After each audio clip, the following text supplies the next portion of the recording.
దీని మీద స్టే ఉంది. రైతులందరూ రైతు కూలీలందరూ కొట్లాడుతారు. స్టే ఉన్న భూమిలోకి రావద్దని మేము కొట్లాడుతున్నాం.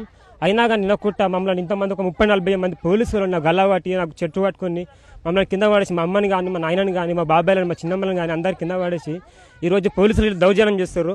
ఇంకొక టీజీఐఎస్ అధికారులు అమ్మబోతులు మా నాయనమ్మ కాడ నుంచి ఎవర్రా భూమిగా మీకు భూమి ఎవర్రా మీది చేపించినారా ఎవర్రా మీ భూమి ఏదిరా మీది కాదు ఇది అంటారు. 97 నుంచి మా భూమి మా తాత మా నాయనమ్మ మా అమ్మ మా నాయన కష్టపడి భూమి సంపాదించారు. ఏ ఒక్కరికి ఆయనకి తెలియదు భూమి తెలియదు ఏడు తెలియదు. నేను 20-30 వేల జీతం చూసుకుంటాడు వాడు. మన భూమి ఎట్లుంటుంది గట్ల మాట్లాడే పద్ధతి కాదాడు. అటు టీజీఐఎస్ కాదు కానీ జాబ్ తక్షణమే తీసేస్తే బాగుంటుందని ఈ సందర్భంగా నేను తెలియజేస్తున్నా. ఇలాంటి రైతులకు ఏ ఒక్క రైతుకి ఇట్లా ఇబ్బంది రావద్దు. నేను వెంటనే మా ఎమ్మెల్యే గారికి నా బాధ్యత నేను విన్నవించుకుంటా. తగిన పరిష్కారం ఎమ్మెల్యే గారితో ఎమ్మెల్యే గారు ఇస్తారా ఆర్డీఓ గారు ఇస్తారా. నా భూమి ఏందో ఫస్ట్ నాకు ప్లాట్ పైసలు ఏంది నా ఫార్మసీ ప్లాట్లు రాలేదు. ఇంకా ఇవన్నీ దగ్గర పెట్టుకొని ఈరోజు పోలీసులు దౌర్జన్యంగా వచ్చి మా భూములపై అది చేస్తుర్రు.